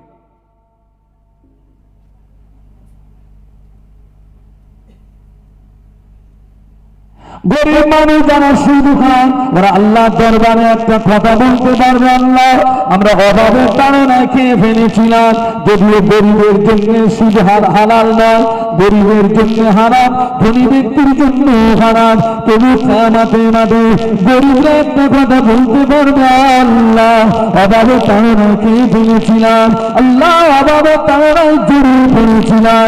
ধনীরা যারা শুধু ওরা কিয়ামতের মাঠে কি জবাব দেবে?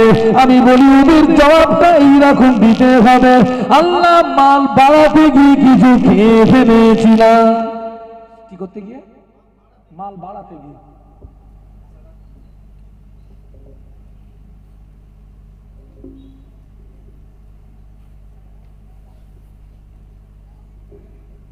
আজকে দেখুন না, সুদের সমাজ ডুবিয়ে ফেলেছি আমরা।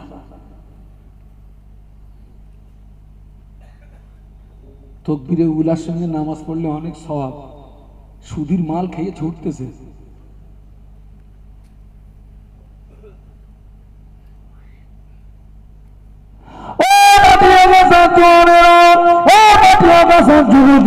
চার ইমামের এক ইমাম ইমামে আযম আবু হানিফা রাহমাতুল্লাহ আলাইহি হুজুরের জীবনের কিছু ইবাদতের কথা বলছি, তার জীবনে হারাম থেকে বাঁচার একটা নিদর্শন আপনাদের শোনাবো। চার ইমামের এক ইমাম ইমামে আযম আবু হানিফা রাহমাতুল্লাহ আলাইহি আল্লাহ পাক জানাকে 70 বছর হায়াত দিয়েছিলেন।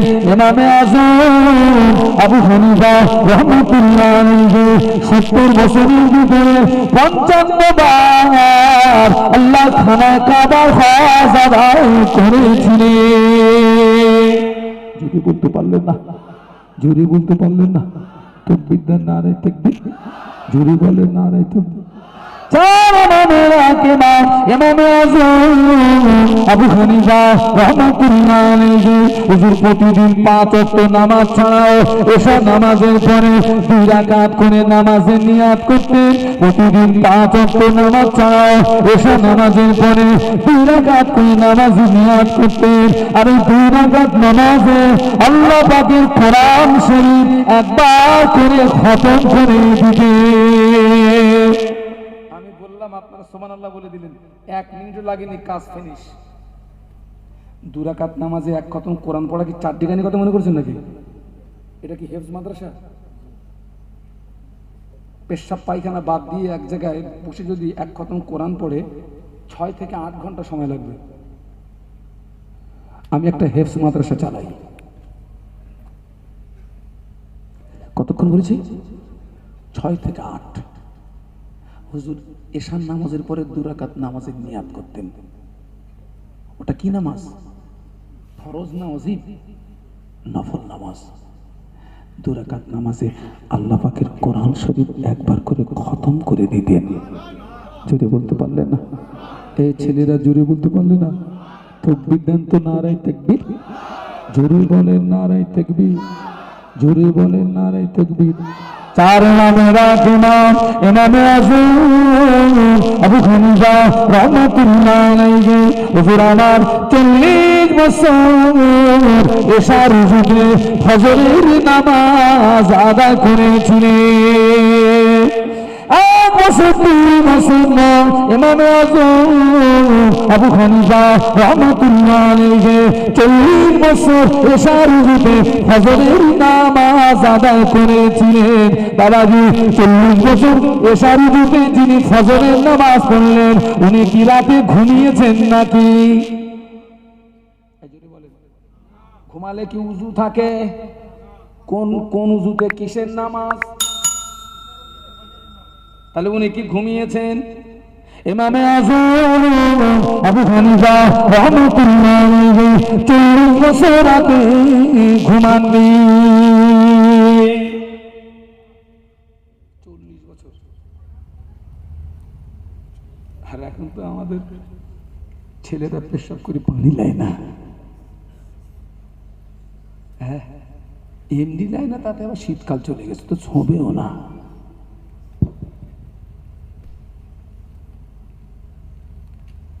আল্লাহ পবিত্রতা অর্জনকারীকে বড় ভালোবাসে। সুবহানাল্লাহ বলুন।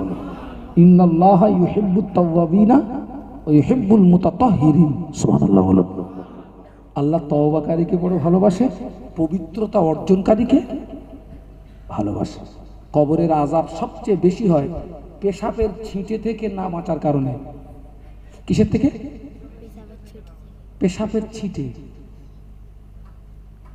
এই কথাটা যখন আল্লাহ নবীর জবান থেকে পার হলো, অনেক সাহাবী কাঠি দিয়ে ঘুরতেন, পেশাব লাগলে কাঠি দিয়ে জমিনটাকে গর্ত করে ওই জায়গায় পেশাব ফেলতেন।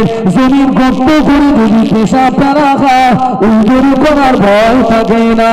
আল্লাহ নবীর জবান থেকে এই কথাটা যখন বেরিয়ে গেল, অনেক সাহাবী বোতল নিয়ে ঘুরতেন, পেশাব লাগলে বোতলে পেশাব করতেন, পেশাব যেন গায়ে না লাগে। সুবহানাল্লাহ বলতে পারলেন না?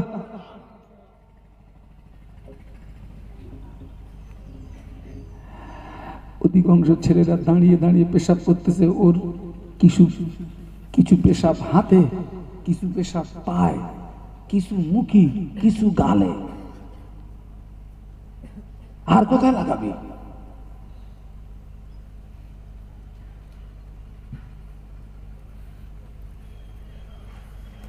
চার ইমামেরা তোমার ইমামে আযম আবু হানিফা রাহমাতুল্লাহ আলাইহি হুজুর আমার ভক্ত মুরিদদেরকে দেখে ওসিয়াত করলেন, ও আমার ভক্ত মুরিদরা, ও আমার ভক্ত মুরিদরা, বাবারা আমার ইন্তেকালের পরে এই জায়গাটা আমাকে দাফন করবি বাবা, এই জায়গাটা আমাকে কবর দিবি বাবা, এই জায়গাটা আমাকে দাফন করবি বাবা। ইমামে আযম নিজের কবরের জায়গাটাকে নির্ণয় করে নিয়ে কবরের জায়গাটাকে বুঝিয়ে নিয়ে ওই কবরের পাশে দাঁড়িয়ে দাঁড়িয়ে দাঁড়িয়ে দাঁড়িয়ে ইমামে আযম আবু হানিফা রাহমাতুল্লাহ আলাইহি ৭,০০০ বার আল্লাহ পাকের কোরআন শরীফ খতম করেছিলেন। যদি বলতে পারলেন না কত হাজার বার বলছি। এখন আমার অনেক মুসলমান কোরআন কতটা ভার হাতে করেনি, অনেকে কোরআন দেখেননি। হ্যাঁ, আবার কিছু কিছু কোরআন শরীফ আছে, কোথায় আছে? হ্যাঁ, তাতে পুরো ঝুল কালিতে ভরপুর, কিন্তু টিভিটা সিডিটা বেশ। যাকে তুই ঢাকা দিয়ে রাখলি ও তোকে জাহান্নামায় নিয়ে যাবে, যেটাকে তুলে রাখলি ময়লা আবর্জনাতে ওটা তোকে জান্নাতে নিয়ে যাবে। বেয়াদব। কবরের পাশে দাঁড়িয়ে কতবার কোরআন খতম করেছেন? যদি বলে ৭,০০০ বার। একটু সুবহানাল্লাহ বলা যাবে? একটু জোরে বলে। অনেকে ছেলেকে অবাধি মেয়েকে গানের মাস্টার দিয়ে গান শেখায়, অনেকে ছেলেকে গানের মাস্টার দিয়ে গান শেখায়, হাজার হাজার টাকা সেখানে মাইনে দেয়। ইংলিশ শেখান, ইংলিশের মাস্টারকে হাজার হাজার টাকা সেখানে মাইনে দেয়, বাংলা মাস্টারকে হাজার হাজার টাকা মাইনে দেয়। ছেলেকে একটু কোরআন শিক্ষা দেবে, মসজিদের ইমাম সাহেব ছেলেকে কোরআন শেখায়, মেয়েকে কোরআন শেখায়, মাস্টারে গেলে 50 টাকাও জোটে না। ঠিক বলছি না ভুল বলছি? 50 টাকা জোটে না।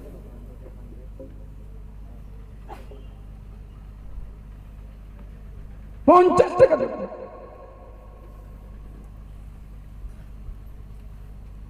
গানের মাস্টার দিয়ে গান শেখাচ্ছে।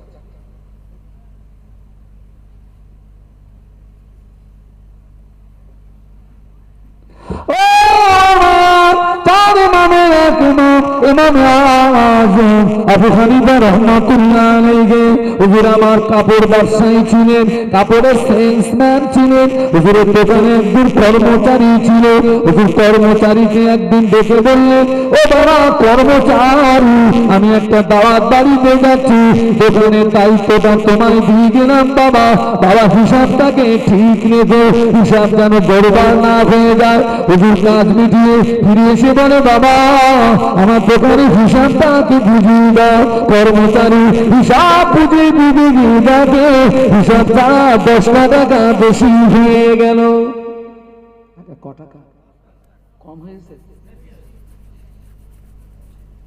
আমরা দোকানের মালিক, আমাদের তো বেশি হলে ধরায় আসে না, মাল যখন শর্ট হয়, ইমামে আজম বললেন বাবা কর্মচারী এই টাকাটা কিভাবে বেশি হলো? আগে ভাই আমরা যারা দোকানদার এরকম যদি মাল বেশি হয় কোনোদিন জিজ্ঞাসা করবো মালটা কি করে বেশি হচ্ছে? আপনাদের কি ঘুম লেগেছে নাকি? কর্মচারী বলেন হুজুর আপনি যখন আমার দায়িত্ব দিয়ে চলে যান একটা কথা আমার বলে গিয়েছিলেন, আমি কথাটা আমল করতে পারি না, ভুলে গিয়েছিলাম। হুজুর আপনি বলে গিয়েছিলেন বাবা আমার দোকানে কিছু শাড়ি আছে ছেঁড়া শাড়ি, এই শাড়িগুলো যদি কেউ নেয় সমান দামে যেন বিক্রি করবে না, ছেঁড়া মাল যদি সমান দামে বিক্রি করা হয় ঠকানো হবে, ঠকানো বল হালাল নয় হারাম। ঠকানো মাল কি যদি বলেন? বড় মাছ ঢাকার উপরে,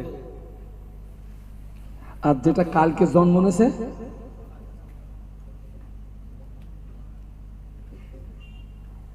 আর দাদুর রেখেছে উপরে, দাদুরে দেখে নাতিরে একসঙ্গে চালিয়ে দেবে, দাদুর রেটে নাতি বিক্রি।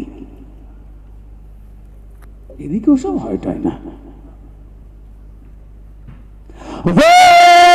আপনি যা সময় বলে দিয়েছিলেন বাবা এই শাড়িগুলো বিক্রি নয় সমান দামে বিক্রি করবে না বাবা, কম দামে বিক্রি করবে। যদি মাফ করে এই কথাটা আমি ভুলে গিয়ে আমি ছেঁড়া মাল সমান দামে বিক্রি করে দিয়েছি, এই যে 10 টাকা বেশি হয়ে গেল। কথাটা বলা শেষ ইমামে আজম আবু হানিফা রাহমাতুল্লাহ আলাইহির চোখে পানি গড়িয়ে যায়, হুজুরের চোখে পানি গড়িয়ে যায়। কর্মচারী বলে হুজুর আমি তো কান্নার মতো করে কথা বলি না। আপনি কাঁদবেন না, আপনি জগতের ইমাম, হুজুর আপনি কাঁদবেন না। হুজুর আপনি কাঁদেন কেন? আমি তো কান্নার মতো করে কথা বলি না। ইমামে আজম বলেছিলেন ও বাবা কর্মচারী এই 10 টাকা আমার জন্য হারাম, ওই 10 টাকা আমার জন্য হারাম। কায়ামতের মাঠে আল্লাহ যদি আমায় দেখে বলে ইমামে আজম ওই টাকাটা তোর জন্য হারাম টাকা ছিল, ওই হারাম টাকা ভক্ষণ করার কারণে তোর জীবনের নামাজ, তোর জীবনের ইবাদত, তোর জীবনের আমল বরবাদ হয়ে গিয়েছে, ইমামে আজম তোর জন্য জাহান্নামের দরজা খোলা, চলে যা জাহান্নামে চলে যা। ও বাবা কর্মচারী জাহান্নামের কথাটা মনে পড়ে গিয়েছে বাবা, আযাবের কথাটা মনে পড়ে গিয়েছে বাবা, জাহান্নামের কথা মনে পড়ে গিয়েছে বাবা, আযাবের কথাটা মনে পড়ে গিয়েছে। হুজুর বললেন ও বাবা কর্মচারী আমার দোকানের ক্যাশ বাক্সে কত টাকা আছে? কর্মচারী গুনে গুনে বলে হুজুর 30,000 টাকা আছে। ইমামে আজমের জমানায় যদি 30,000 হয় এই জমানায় কত কোটি টাকা হবে? ইমামে আজম আল্লাহর জাহান্নামের কথা মনে করে আযাবের কথা মনে করে 10 টাকা হিসাবের গড়বড়ের জন্য 30,000 টাকা নিয়ে আল্লাহর রাস্তায় দান করে দিয়েছিলেন। বলতে পারলেন না, যদি বলতে পারলেন না। 10 টাকা গড়বড়ের জন্য ও টাকা যায় যাক, জাহান্নাম থেকে বাঁচে। আর আমাদের ধান্দা মাল আসে আসুক, দেয় দেবে, মাল চাই।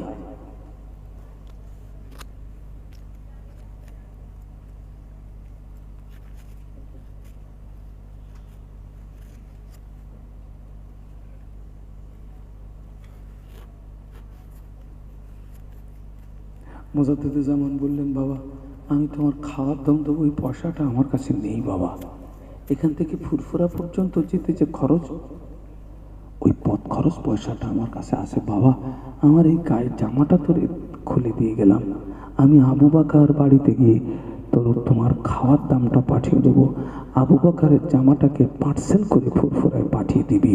একটু জোরে বলুন, আর একটু জোরে বলেন। আজকের কি সর্বনাশ হচ্ছে সমাজে, এই জন্য কাজ হয় না, তো আজকে কাজ হয় না। হ্যাঁ আগে শুধু দাদা ছেলেগুলো শুধু খেত, মেয়েরা ভালো ছিল। দাদা ছেলেগুলো শুধু খেত, মেয়েরা ভালো ছিল। বাবাজি, আমি যখন দূরদারাজে জলসায় যাই, আমি মেয়েদের কাছে দোয়া চাই। আমাকে মাহফিলে যেতে হয় হায়দ্রাবাদ, আহমেদাবাদ, ত্রিপুরা, মহারাষ্ট্র, নাগপুর। আল্লাহ নিয়ে যান। আমি যখন দূরে দারাজে যাই, মেয়েদের কাছে দোয়া চাই। কেন? মেয়েদের দোয়া পুরুষের তুলনায় মেয়েদের দোয়া আল্লাহ পাকের দরবারে কবুল হয়ে যায়। জোরে বলতে পারলেন না? এ ছেলেরা জোরে বলতে পারলে না? কেন কবুল হয়? দোয়া কবুলিয়াতের এক নম্বর শর্ত হলো হালাল রুজি খাওয়া। দোয়া কবুলিয়াতের এক নম্বর শর্ত কি বলেছি? হালাল রুজি খাওয়া। হারাম খোরের দোয়া কবুল হয় না, হারাম খোরের ইবাদত কবুল হয় না, হারাম খোরের কবরের আযাব কিয়ামত পর্যন্ত মাফ হবে না।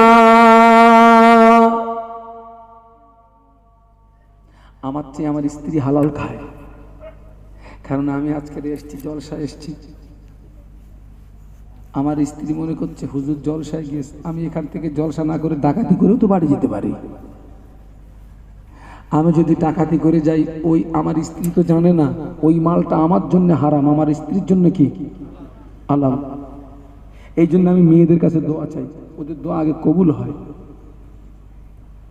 তবে এখন আর মেয়েদের কাছে দোয়া চাই না, কেননা এখন ডবল হারাম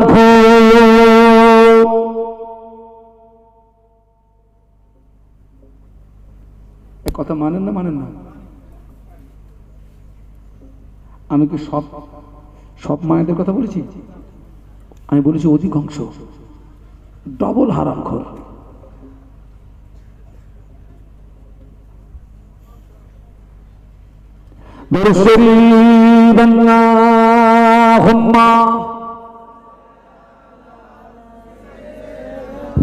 এই লাইটগুলো কখনো মাহফিলে লাগাবে না, এগুলো স্বাস্থ্যের পক্ষে ক্ষতিকর। এইগুলো দেয়, এই যে এইসবগুলো তুলছে, হুজুরকে ভালো করে দেখবে, হুজুর মরে যায়, যাক হুজুর দেখাও।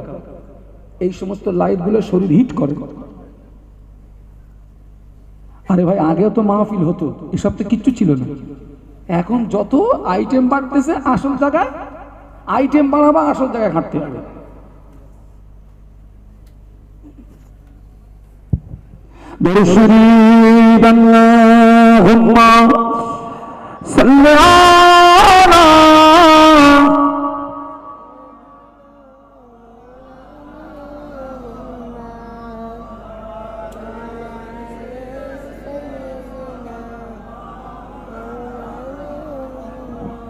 गुलामे मोहम्मद हूँ मैं, क्या डर है मुझको, गुलामे उनकी गुजारा करूंगा, अजल से पड़ा हूँ मैं कदमों में उनकी, जुदाई न हरगिज़ गवारा करूंगा।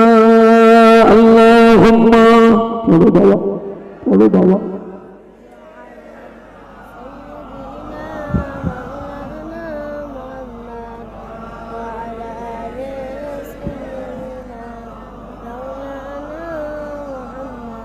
पैगंबरे का रोज़ा दिखा दे खुदा,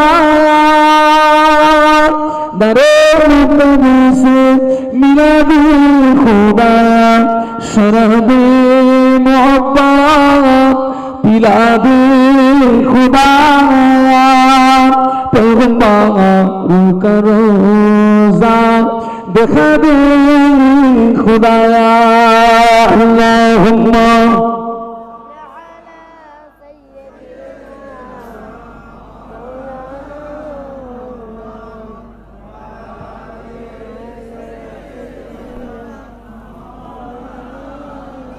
খুব সুন্দর লাগছে।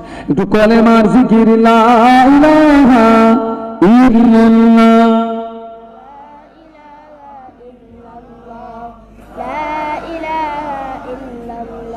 মুহাম্মাদুর রাসূলুল্লাহ, আমার সঙ্গে বলুন হাসবি রাব্বি জাল্লাল্লাহ, মা ফি কলবি গায়রুল্লাহ, হাসবি রাব্বি জাল্লাল্লাহ, মা ফি কলবি গায়রুল্লাহ, মুহাম্মাদ সাল্লাল্লাহু বলুন লা ইলাহা ইল্লাল্লাহ, লা ইলাহা ইল্লাল্লাহ, মুহাম্মাদুর রাসূলুল্লাহ, আল্লাহুম্মা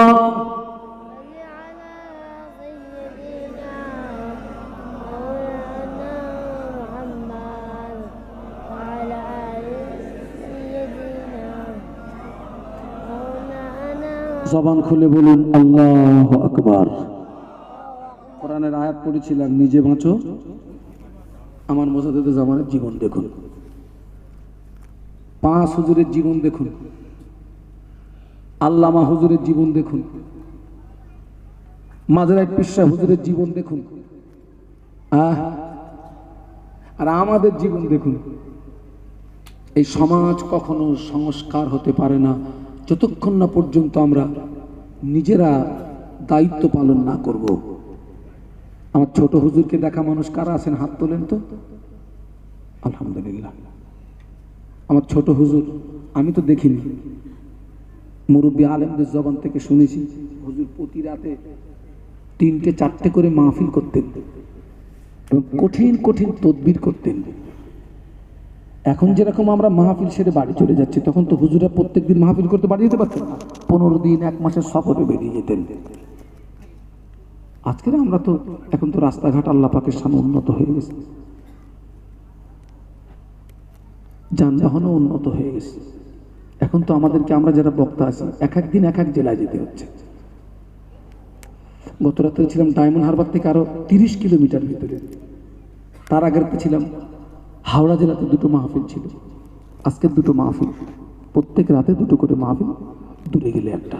যাই হোক, যেখানে যাচ্ছে ফিরে আসছে। হুজুররা 15 দিন 1 মাসের সফরে বেরিয়ে যেতেন। তো ছোট হুজুর পীর কেবলা রহমতুল্লাহ আলাইহি 15 দিন পরে সফর থেকে বাড়ি ফিরেছেন। পীর আম্মাজি পকেটে হাত দিয়েছেন, পীর আম্মাজি পকেটে হাত দিয়ে দেখে টাকা নাই। আরে আমরা যদি 15 দিন পরে বাড়ি যাই, আমাদের পকেট উঁচু হয়ে যাবে, মাল তোর কম নেই না। হ্যাঁ, পীর আম্মাজি হুজুরের পকেটে হাত দিয়ে দেখে টাকা নাই।